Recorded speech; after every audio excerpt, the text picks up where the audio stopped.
I'm Noreen and welcome to my kitchen and another episode of The Holidays Are Coming. Today we're going to address cranberry sauce, but we're going to make it a little bit different. We're going to do a maple cranberry compote. It's going to have fresh cranberries, dried cranberries, and some walnuts in there, little chopped apple. It's going to be awesome. So let's go see how we make this.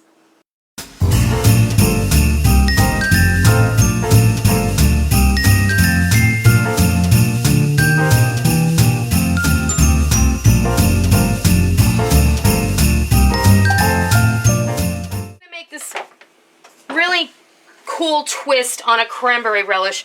We're going to add flavors of apple cider and maple syrup in here. Instead of using granulated sugar, we're going to use brown. And it's going to be a deeper and richer kind of flavor along with the cranberries. But it's okay because the cranberries can hold up to this. So you're going to want just one bag of cranberries, which is a pound. And then we're just going to start adding in all of the delicious flavors here. I'm not stealing one of those.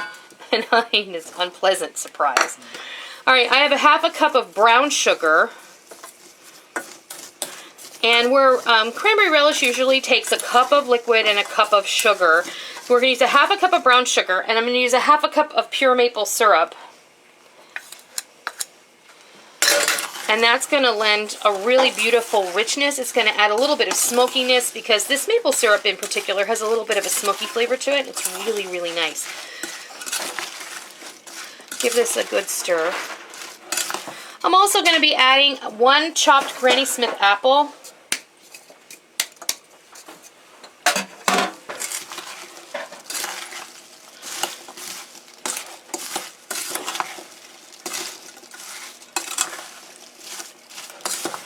I'm going to be adding a generous half cup of walnut halves as well as a half cup of dried cranberries.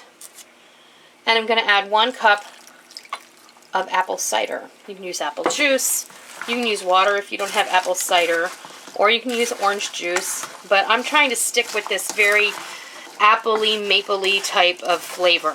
Now we're going to put this on the heat, and we're going to get it to a boil, and then we're going to pay close attention to it. I'll bring you back when it starts to simmer.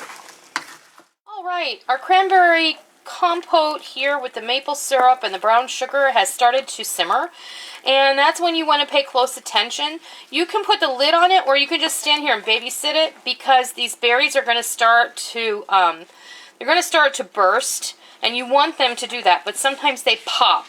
The harder berries will start to pop and they'll make noise, they can make a mess, and if you walk away from this, it can bubble over into a sticky red mess that is very, very unpleasant to clean up.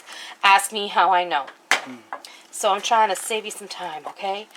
Now, we added some dried cranberries in here, but we did not increase the liquid. That is going to help make this a really beautiful, thickened compote. And the reason I'm calling it a compote is because we have added the additional dried fruit as well as the fresh apples. Technically, I could call this a conserve because I've added the walnuts in there. And boiling the walnuts in this delicious mapley juice syrup kind of thing going on, it's really, really lovely. Now, these berries have slumped quite a bit, and most of them have popped. You can help them along by pushing them along the side of the pan. And you don't have to pop all of them, but because cranberries have an incredibly high amount of pectin in them, that's what's going to help this set up. You can serve this warm or cold. This will keep in your refrigerator in a mason jar for a good long time. In fact, if you make it now, you'll have plenty left for Thanksgiving, and you can just save it and serve it, or you can have it on sandwiches or next to roast chicken or whatever you like. I'm going to go ahead and turn this off now, and I'm going to put the lid on it. And I'm just going to let it hang out until it's time for supper. I'll bring it back when it's time to serve, and you'll see what it looks like. Okay, our cranberry sauce is ready to serve for supper.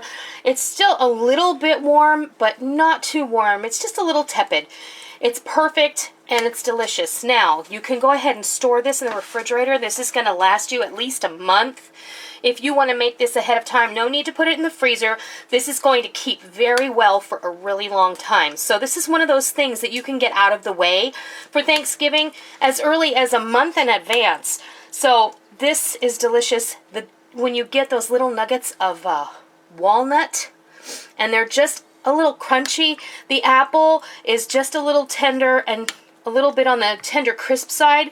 The cranberries are tart. There's that hint of maple syrup and the deep richness of the brown sugar. It's not overly sweet, and it's just the perfect pairing for that salty meat and the rice stuffing that we're going to have along with this meal.